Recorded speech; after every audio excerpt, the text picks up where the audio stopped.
मारेगावच्या साप्ताहिक बाजारात गर्दीचा फायदा घेत मोबाईल चोरट्यांनी धुमाकूळ घातलाय। एकाच दिवशी 7 मोबाईल चोरीला गेल्यानं नागरिकांमध्ये भीतीचं वातावरण निर्माण झालंय। गोंडबुरुंडा येथील उत्तम गमे यांचा मोबाईल चोरीला गेल्यानंतर चोरट्यांनी त्यांच्या खात्यातून तब्बल 1 लाख रुपये ऑनलाईन पद्धतीनं काढल्याची घटना समोर आली आहे। बाजार परिसरात पाकिटमार आणि मोबाईल चोरांची टोळी सक्रिय असल्याचा संशय व्यक्त केला जातोय।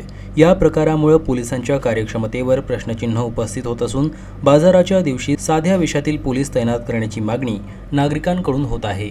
या मंगळवारला आठवडी बाजारामध्ये मारेगावमध्ये माझ्या वडिलांचा मोबाईल हा अज्ञात व्यक्तीनं चोरी केला।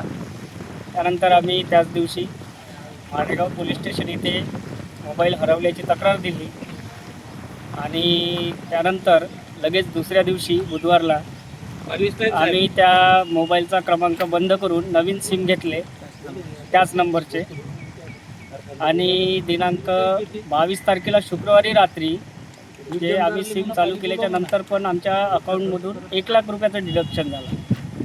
पोलीस स्टेशन येथे तक्रार दिली आहे की आमच्या अकाउंटमधून 1 लाख रुपये डिडक्ट झाल्याचे आणि आम्हाला कसं माहीत पडलं की काल रात्री शुक्रवारला आमच्या मोबाईलवरती मॅसेज यायला लागले। पहिले 30,000 कटल्याचा, नंतर 40,000, नंतर 4दा 5,000 आणि 5व्यांदा 10,000 असे एकूण 1 लाख रुपये आमच्या अकाउंटमधून कटले आहे। तर रात्रीलाच आम्ही ते आपल्या कस्टमर केअरला सेंट्रल बँकेच्या कॉल करून अकाउंट फ्रीज केलं आणि उर्वरित रक्कम आमची सुरक्षित ठेवली आणि आज आम्ही इथे तक्रार द्यायला आलो।